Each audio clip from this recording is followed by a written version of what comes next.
eu comecei a mudar a minha mentalidade, eu comecei a me aproximar de Deus. E aí eu comecei algumas buscas, né? Sim. Eu entendi que realmente aquilo que eu estava fazendo... E eu achava que estava bom, né? Bom. Fiz no catecismo, né? Fiz a catequese, né? Fiz tudo que rege lá. E aí, quando eu fui entendendo que eu precisava amar muito, mas muito mais, eu comecei uma briga interna. Porque as pessoas costumam dizer, né? Deus falou comigo, Deus falou pra mim, tal coisa. Eu falava, mas que Deus é esse? Manda o endereço lá de casa porque não chega nada pra mim. Não fala nada. Nem WhatsApp, nem Telegrama, nem nada. Não sei o que é esse negócio. Então, eu sempre tive esse vazio. Falei, tá, eu vou na igreja, rezo, tudo, mas não tem esse negócio de falou comigo. Não, analfabeta, né? Só pode, não consigo interpretar as coisas. Até que, e aí eu comecei, só que quando a gente busca, a gente acha, né, Jefferson? Aí tem os problemas, aí vem as tretas. Exatamente. Então, quando eu comecei a me incomodar e buscar, inclusive, num desses momentos a gente se reencontrou, né? Porque lá atrás a gente se encontrava na TV, né, Jefferson? Ia lá fazer entrevistas e tudo, e só trocava umas ideias ali rapidão. E aí eu saí da TV, enfim, a gente ficou um tempo sem se falar. E quando foi, o ano passado, exatamente um ano, a gente se encontrou de novo. Tomar um café e tal. E aí você me ajudou nessas buscas, assim, daquela Sirlei perdida que estava ali. Que legal. E naquele momento, eu nessa busca de melhorar até como família, como esposa, e tentando me encontrar o que Deus queria para mim. Porque eu falava assim, mas a vida pode ser mais do que isso. Tipo, já tinha melhorado muito, mas eu falei, eu quero mais. Pode ser mais, não é possível. Todo mundo fala dessa vida extraordinária, eu quero viver isso. E aí eu fiz um retiro, enfim, uma pancada de emoção que outra hora a gente conta essa história quando eu voltar no podcast. Olha, viu? Mas, segunda vez, você põe na agenda aí, a gente vai falar só do encontro, meu encontro com Deus. É um livro, inclusive, vou escrever. E aí Deus, naquele dia, ele usou várias ferramentas, mas chegando em resumo da conversa, Deus falou para mim, use os seus dons para impactar a vida das pessoas. Legal. Você não faz isso porque você tem medo da sua reputação, do que as pessoas vão pensar de você. Só que se você não fizer, eu vou tirar os seus dons. Meu Deus. Você tem noção do que é isso? Para uma pessoa que vive de comunicação, Sim. Esse é meu dom? Imagina, né? Imagina tirar Ele o dom. dizer que ia me tirar. Eu falei, meu senhor amado, onde é que eu começo? Eu quero começar hoje. Por quê, Jefferson? Eu tinha uma vontade muito grande de fazer palestras. E as pessoas me falavam, por que você não faz palestras? Por que você não faz treinamento? Por que você não faz... Por que você não multiplica isso que você está... Mas para mim estava confortável, né? Eu multiplicar em notícias, mas não em ajudar pessoas a se destravarem na comunicação. E aí as pessoas falavam e eu não conseguia. Falar, mas aonde? Gente, falar é igual andar para frente. Não faz sentido que a pessoa não tem medo disso. Então eu não conseguia entender que falar em público é o segundo maior medo da humanidade. Só perde por medo da morte. Uau. E aí e as pessoas, uma psicóloga, amiga minha, Deise Rosa. Um dia eu fui tomar um café com ela. Sirlei, por que você não faz? Eu falei, Jânio, até você, falei pra ela. Todo mundo me perseguindo com esse negócio. Que história é essa? Eu falei pra ela, mas eu não sei o que falar. Ela falou, como não, Sirlei? Você tem quase 20 anos de jornalista, como é que você não sabe o que você vai falar? Bloqueios. Não sabia, necessidade de aprovação, autoimagem. Eu achava que tudo que eu fosse fazer tinha que ser extraordinário. Falei, mas eu vou montar uma palestra, meu Deus, todo mundo já fala tanta coisa. Tudo que eu falar, todo mundo já fala. O que eu vou falar que ninguém está falando, entendeu? Eu comecei. Tomamos um café de novo, eu e você. Você me ajudou super. Sirlei, ouve as pessoas, faz questionário, enfim, você me deu algumas ferramentas e eu comecei a aplicar. Mas depois que Deus falou comigo, eu saí de lá desesperada, já liguei para uma pessoa, já fazia parte de comissões, de sindicatos de mulheres, enfim. Já liguei para uma pessoa que faz parte da comissão, é presidente da comissão do Sindicato Rural de Cascavel, qual também faz parte da diretoria. Falei, viu, quero fazer aí a hora que você quiser. Falei, daqui tal dia marcamos. 10 dias depois fui lá.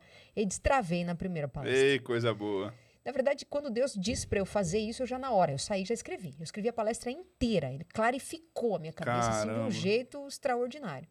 Mas antes disso, Jefferson, eu botei meu joelho no chão, na frente do Santíssimo, e pedi perdão a Deus por eu não estar conseguindo utilizar os dons que Ele tinha me dado para impactar a vida das pessoas. Falei, Senhor, desculpa, eu não sei o que fazer mais, me ajuda. Quando eu levantei, a minha palestra veio inteirinha na minha cabeça. E aí eu escrevi, enfim. E aí eu não parei mais, e aí vieram, ano passado eu fiz, nesses 3, 4 meses, depois da decisão, foram 15 palestras, 15 eventos. Uau. Só que daí, no final, a pergunta que você me fez é a da voz, né? Temos tempo para isso, eu vou voltar no próximo. Não, manda bala. Eu tinha um ciclo, eu fiz 2 palestras num dia, lá na região, depois de Guarapuava, região central ali do estado do Paraná. Então, fui, E eu tinha vindo de uma palestra que eu tinha feito em Maringá, para mais de 200 mulheres, em que eu não me senti bem. Foi uma palestra em que meu ego não foi cheio o suficiente. Ai, Entendeu? olha o ego de novo. O ego não tinha sido saciado o Aham. suficiente. E eu saí de lá achando que eu não tinha feito, que não tinha sido legal. Mas tinha, mas na minha cabeça não. E isso foi numa sexta e era na segunda eu já tinha que viajar para essa região fazer outras 2 palestras. E eu já estava vindo de um processo da minha voz não estar muito boa, né? Processo alérgico, mas tudo emocional, né? Certo. Negócio de alergia é só historinha que a gente conta. A gente sabe de onde vem. Tudo emocional. E aí, no caminho que eu tava indo pra lá, tava eu e a Débora, que trabalha comigo, e ela disse assim, eu falei pra ela, viu, seguinte, tomei uma decisão. Daí ela falou, o que foi? Eu falei, acabou. Essas 2 aqui vão ser as últimas palestras que eu vou fazer, essa temporada acabou. Ô, louco, mal começou, já ia acabar. Sortou. Ela me olhou, sim, estratalou os olhos, falou, mas como assim? Eu falei, não, cansei, não tô feliz, o que eu fiz lá não gostei, acho que já cansei desse negócio. E também não vou falar mais porque minha voz tá ruim e eu preciso ficar quieta. E a gente partiu as 2, 3 horas sem falar, quase até Guarapuava pra frente lá, cidade de Teixeira Soares. Teixeira Soares. Fiz a palestra à tarde lá, voz ruim, e quanto mais fala pra voz que tá ruim, só piora, não tem o que fazer. Sim.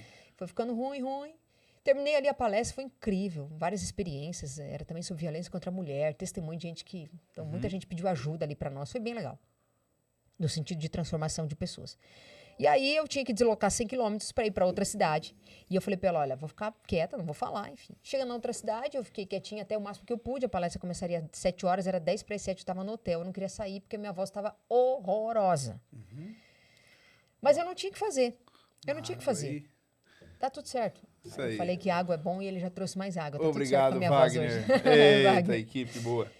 E aí, eu cheguei na frente do estabelecimento, da Câmara de Vereadores, para fazer a palestra.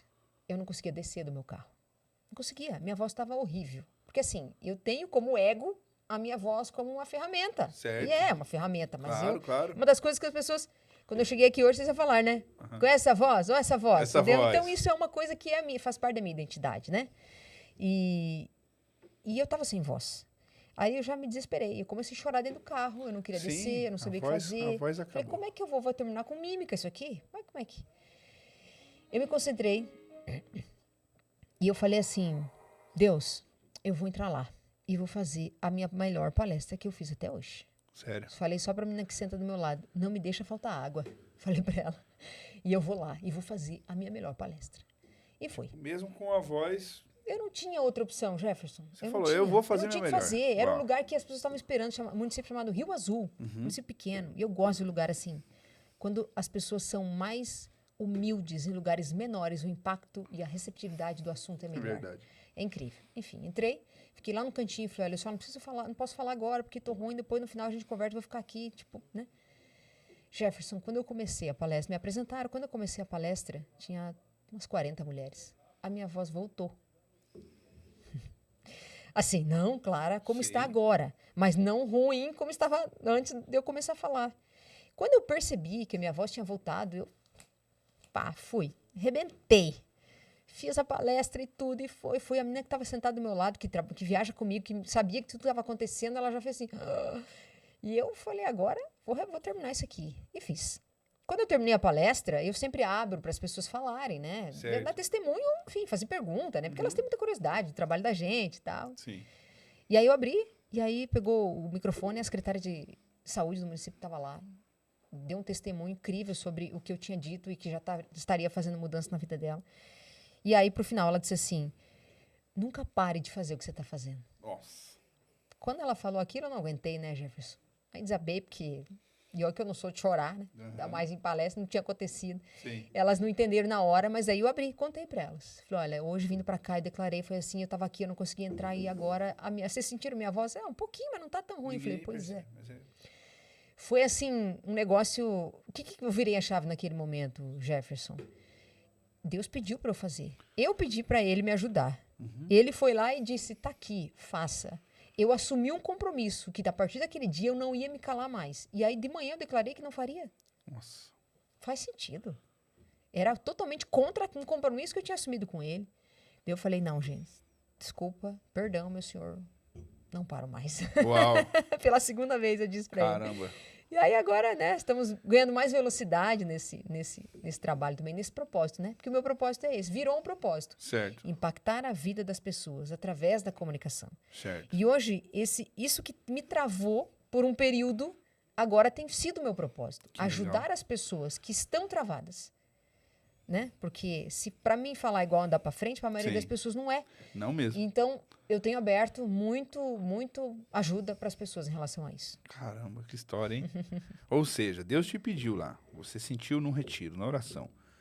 E por algum motivo, a gente fala é o ego, né? Mas não é só isso, né? Tem uma série de crenças envolvendo. Mas por algum motivo você falou assim, ó, vou parar, não, já deu, tranquilo. De certa forma, talvez uma vaidade, alguma coisa assim. Aí o que que acontece? Vem ali Deus lembrando, viu? Foi pra mim que você prometeu, É isso aí. não foi pros outros. Aí ele deu um recadinho só, tirou minha voz. O que acontece? Até falei num outro episódio já. Não tem desenvolvimento humano sem desenvolvimento espiritual. Precisa de uma conexão com Deus. Sim. Precisa dar um jeito de se conectar. E assim, você falou até da religião e tal, né? Eu vejo pessoas que começam a destravar a mentalidade, elas querem apedrejar a religião. Uhum. Não, porque religião. Não, o problema não está na religião. O problema está na sua hipocrisia, na falta de maturidade de lidar com uma religião. Uhum. E daí a pessoa, ela quer ser 8 ou 80 em tudo que vai fazer. E daí o que acontece? Ela, não, aqui tem uma regra, vou fazer. Não, aqui mudou a regra. Ah, não, eu vou fazer mais. E daí a pessoa esquece de viver o que é mais importante, que está ligado a ter um propósito claro, que você falou. Achei interessante que você falou assim, ó, está sendo. Meu propósito está sendo. Você não setou a tua mentalidade. Não, meu negócio é comunicação e acabou. Daqui a pouco tem uma outra ideia. É. Tá? São múltiplos É, propósitos. o propósito não está escrito na pedra, né? Ele vai mudar. Exatamente. Pode ser que que ele mude, pode ser que não. Depende. Antes era ser uma grande jornalista da televisão. E você foi, chegou no nível máximo. Mas mudou. E quem se conecta com Deus entende que essas coisas mudam. Isso mesmo. Eu costumo dizer o seguinte, Sirlei. Quando é de Deus, quando é um chamado de Deus, quando Deus está falando para você, cai no coração na hora. Você não tem que ficar pensando, você fala, isso. Você pode até titubear e não fazer, mas você já sabe que é para fazer. Os desconfiados, né, igual eu, sempre dá uma, mas será? Que eu faço? Mas é. Então, buscar essa intimidade com Deus faz parte de um desenvolvimento humano real. E é incrível. E as pessoas me perguntam isso, Jefferson, como ter essa intimidade com Deus? Ué, como é que a gente tem intimidade com uma pessoa que você conheceu um dia e virou teu esposo, virou tua esposa? Conhecendo. E como é que você conhece? Praticando, visitando. Aqui hora vamos falar em relação à Bíblia, em relação ao cristão, né? Sim. Não é igreja, é cristão. Bíblia, gente. A Claro. Bíblia, existem várias delas, milhares de versões, mas a palavra central, o norte dela é o mesmo. Então, escolha dentro da sua religião, Sim. escolha aquilo que você gosta, né? Qual delas, mas a Bíblia tem tudo lá. A ferramenta, a chave, está tudo lá. Exatamente. E tem tanta coisa, né? Porque você ler a Bíblia, você ter momentos de intimidade com Deus, você mesmo, né? Do teu jeito. Para quem é católico, tem os sacramentos, tem a conexão com a comunidade, que é importante. No caso por exemplo, eu vejo, né, os meninos aqui, eles estão sempre na célula. Tem a célula aí da igreja deles, eles estão indo na célula. Não posso, hoje é meu dia de célula. Eles são fiéis na célula. Andar junto, né? Andar junto Quanto com pessoas. é importante a gente andar junto. Porque assim, ó, mas eu rezo na minha casa sozinho. Não é a mesma coisa. Não é a mesma coisa. Eu faço parte também das Mulheres Adoradoras, lá da Igreja do Cancele. Legal. É uma conexão, embora também é na quinta-feira, quando tem o QGR. Então, às vezes, outro, eu fico intercalando, porque batem os dias. Faço parte do convívio damasco também, lá na catedral. Então, assim, é andar junto. Tá conectado com muito pessoas, melhor. claro, sem muito dúvida. melhor. A experiência é outra, a energia é outra. Então, só o convite para as pessoas experimentarem essas experiências. Exatamente. E não tem como conseguir fazer coisas grandes se você não está conectado com quem é maior que você. Primeiro, conectar com pessoas que são maiores, que têm mais resultados. E o que eu quero dizer na prática é se conecta com Deus, que é maior de tudo. Sabe, essa vida querendo fazer tudo sozinho, tudo na força do braço, tudo na pressão, achando que só o teu talento vai vencer. Talento vence. Porque chega um momento que se você não se atualizar, e a melhor forma de se atualizar é com Deus, é conectando, é tendo essa experiência com Ele, não é verdade?